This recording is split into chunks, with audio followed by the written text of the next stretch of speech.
एका मोठ्या दृश्यांकडे आपण पुन्हा एकदा जातोय। सुनेत्रा पवार उपमुख्यमंत्री आज आपल्या पदाचा कारभार घेणार आहेत आणि मंत्रालयामध्ये त्या पोहोचलेल्या आहेत। या ठिकाणी अजित पवार यांची दालनं होती, त्याच दालनांमधून उपमुख्यमंत्री म्हणून सुनेत्रा पवार आता उपमुख्यमंत्री पदाचा हा कारभार आजपासून पाहणार आहेत। 31 जानेवारीला उपमुख्यमंत्री पदाची त्यांनी शपथ घेतली होती। 28 जानेवारीला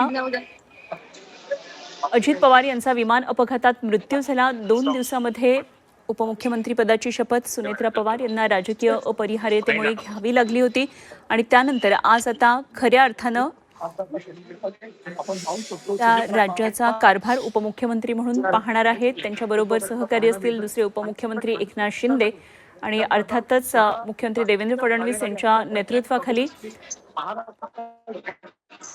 आपल्याला ही सगळं पुढे जाताना दिसणार आहे राज्याचा कारभार। तर सुनेत्रा पवार यांची आपण ही दृश्य पाहतोय मंत्रालयामध्ये खालच्या मजल्यावर ज्या ठिकाणी मोठमोठ्या प्रतिमा ठेवलेल्या आहेत या ठिकाणी आपण पाहतोय अभिवादन करताना आज त्या पदभार स्वीकारत आहेत आणि थेट मंत्रालयातली आपण दृश्य पाहतोय। आज सकाळी त्यांच्या दिवसाची सुरुवात जी झाली ती सिद्धिविनायक मंदिरामध्ये बाप्पाच्या दर्शनानं, त्यानंतर चैत्यभूमीवर त्या गेल्या, डॉक्टर बाबासाहेब आंबेडकर यांना त्या ठिकाणी अभिवादन केलं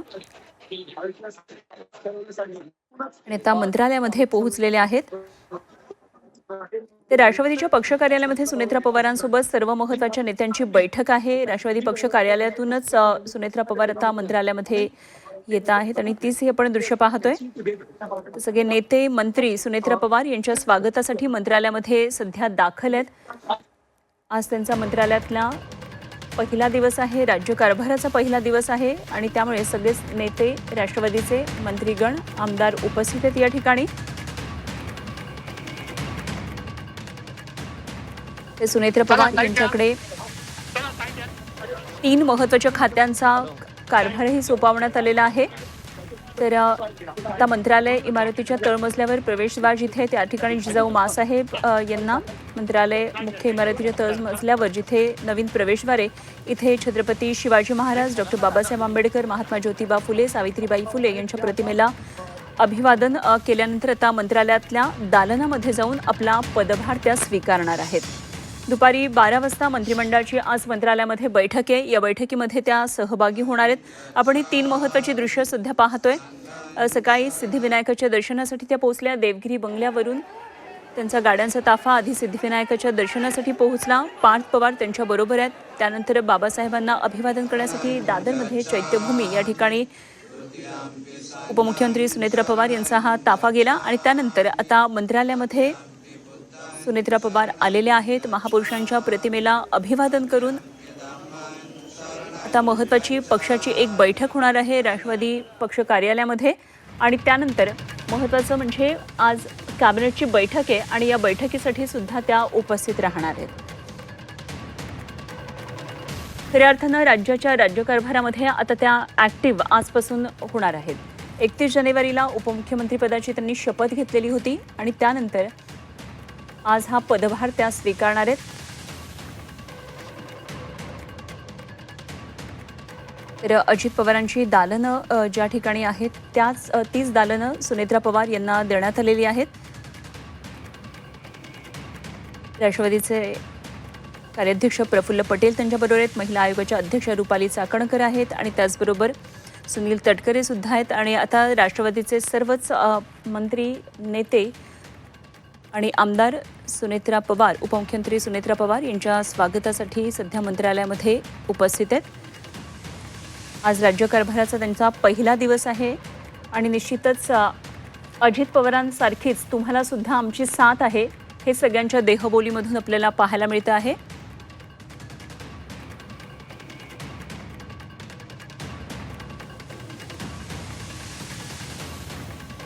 उपमुख्यमंत्री सुनेत्रा पवार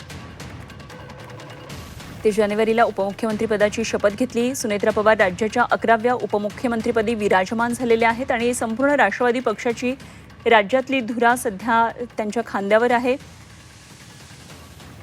सध्या महत्त्वाचा प्रश्न आहे तो म्हणजे राष्ट्रीय अध्यक्ष, त्याचप्रमाणे त्यांच्या राज्यसभेच्या खासदारकी वर नेमकी आता कोणाची वर्णी लागणार आणि दोन राष्ट्रवादींच्या विलिनीकरणासंदर्भात सुनेत्रा पवार नेमका काय निर्णय घेणार याकडे संपूर्ण राजकीय वर्तुळाचं लक्ष लागलेलं आहे आणि त्या दृष्टीनं दिल्लीमध्ये सुद्धा आता मोठ्या हालचाली सुरू झालेल्या आहेत, काही घडामोडी घडतात।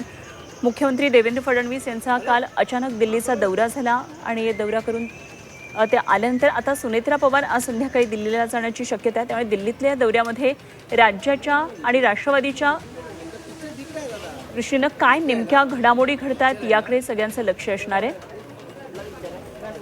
तर आज औपचारिकरित्या सुनेत्रा पवार ह्या उपमुख्यमंत्री पदाचा हा पदभार स्वीकारतात आणि त्याचीच आपण ही दृश्य पाहतोय। ही 3 महत्त्वाची दृश्य पाहतोय सकाळपासून या दृश्यांवर आपलं लक्ष कायम आहे।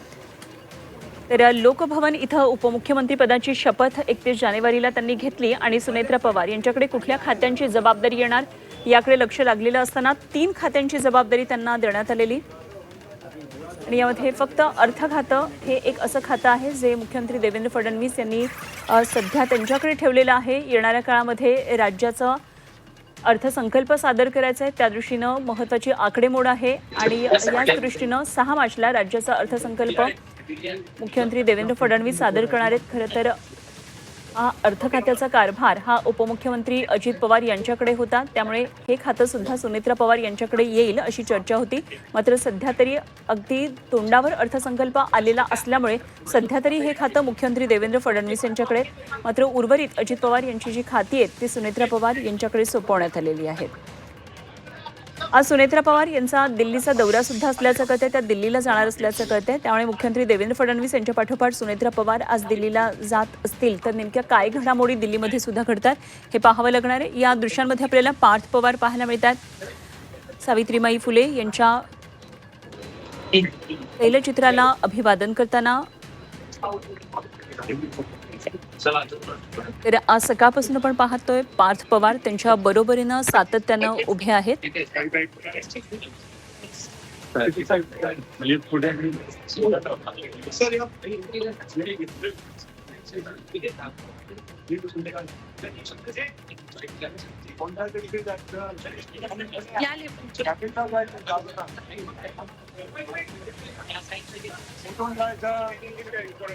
तर महाराष्ट्राचे उपमुख्यमंत्री आणि राष्ट्रवादी काँग्रेस पक्षाचे प्रमुख अजित पवार यांच्या अकाली निधनामुळे महाराष्ट्राच्या राजकीय पटलावर एक खूप मोठी पोकळी तयार झाली होती आणि त्यांच्या जागी कोण असा जेव्हा प्रश्न पडला तेव्हा लगेचच अगदी दुसऱ्याच दिवशी सुनेत्रा पवार आपण पाहिलं की हिरिरीनं पुढे आल्या, आपलं दुःख बाजूला ठेवत त्यांनी ही मोठी जबाबदारी स्वीकारली।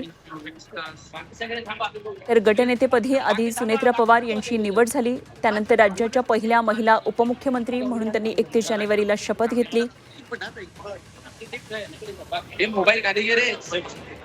राष्ट्रवादी काँग्रेस पक्षाच्या विधिमंडळ सदस्यांची एक बैठक झालेली होती 31 जानेवारीला आणि त्या बैठकीमध्ये त्यांची गटनेतेपदी निवड झाली आणि त्याच संध्याकाळी त्यांनी उपमुख्यमंत्री पदाची शपथ घेतली। तेव्हा अजित पवार यांच्या राजकीय उत्तराधिकारी ठरलेल्या सुनेत्रा पवार आजपासून त्यांचा हा पदभार स्वीकारतात, राज्याच्या उपमुख्यमंत्री म्हणून आता आज त्या उपमुख्यमंत्री पदाच्या खुर्चीवर विराजमान होणार आहेत आणि ही 3 महत्त्वाची दृश्य आपण पाहतोय। सिद्धिविनायकाचं दर्शन घेऊन आज दिवसाची सुरुवात त्यांनी केलेली आहे। दुसरीकडे बाबासाहेबांना त्यांनी अभिवादन केलं चैत्यभूमीवर जाऊन, यावेळी संविधानाची प्रत आणि त्यांना एक पेन या ठिकाणी भेट म्हणून देण्यात आली। तर मंत्रालयामध्ये त्या दाखल झाल्या आणि या ठिकाणी असलेल्या महापुरुषांच्या तैलचित्रांना त्यांनी अभिवादन केलं, पुष्पहार अर्पण केला। आता पक्ष कार्यालयामध्ये त्यांची एक महत्त्वाची बैठक असणार आहे।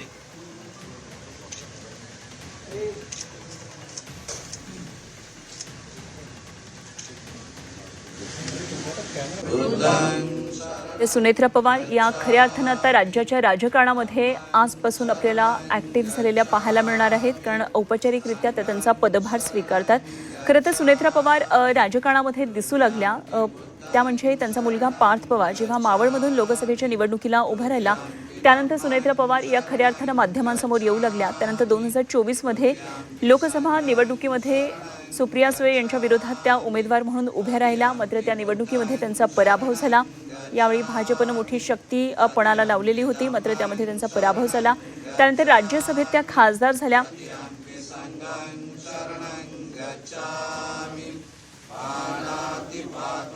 आणि अजित पवार यांच्या अकाली निधनानंतर राज्यसभेच्या खासदारकीचा त्यांनी राजीनामा दिला।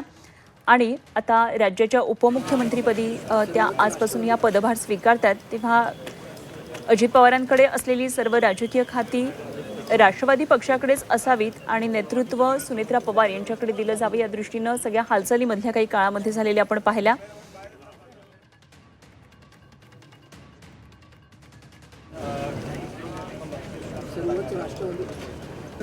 तर सुनेत्रा पवार यांचं सामाजिक क्षेत्रातलं कार्य खूप मोठं आहे आणि आता इथून पुढे राजकीय दृष्ट्या त्यांचं हे सगळं कार्य कसं पुढे जाईल हे सुद्धा बघणं तितकंच महत्त्वाचं ठरणार आहे.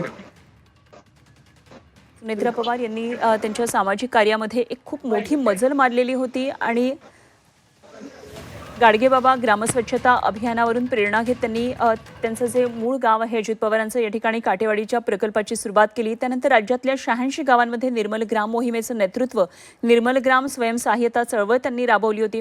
बारामती परिसर टँकर मुक्त करण्यासाठी त्यांनी प्रोजेक्ट मेघदूत राबवलेला. स्त्रियांना रोजगार मिळण्यासाठी बारामतीमध्ये टेक्स्टाईल पार्कची सुरुवात त्यांनी केली.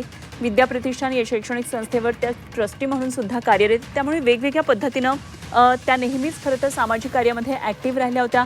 समाजकारणावर त्यांचा नेहमीच एक खूप मोठा भर राहिलेला आहे. मात्र आता आजपासून त्यांची राजकीय कारकीर्द खऱ्या अर्थानं सुरुवात होणार आहे. त्यामुळे राजकीयदृष्ट्या सुद्धा त्यांची कारकीर्द आता कशी पुढे जाते हे संपूर्ण राज्य इथून पुढे नेहमीच पाहत राहणार आहे.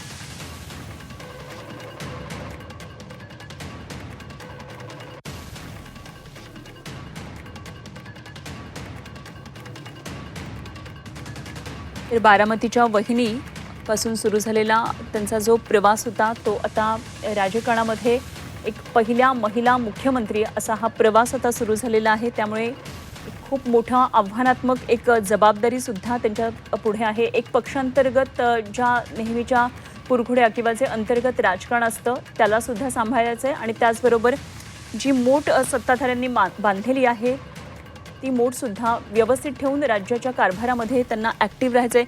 त्यामुळे आजपासून खऱ्या अर्थानं त्या जेव्हा औपचारिकरित्या हा सगळा पदभार स्वीकारतील तेव्हा अनेक महत्त्वाची मोठी आव्हानं त्यांच्यासमोर असतील. अर्थातच प्रशासकीय मंडळी त्यांच्याबरोबर असतील जी अजित पवार यांच्याबरोबर नेहमीच राहिलेली आहेत.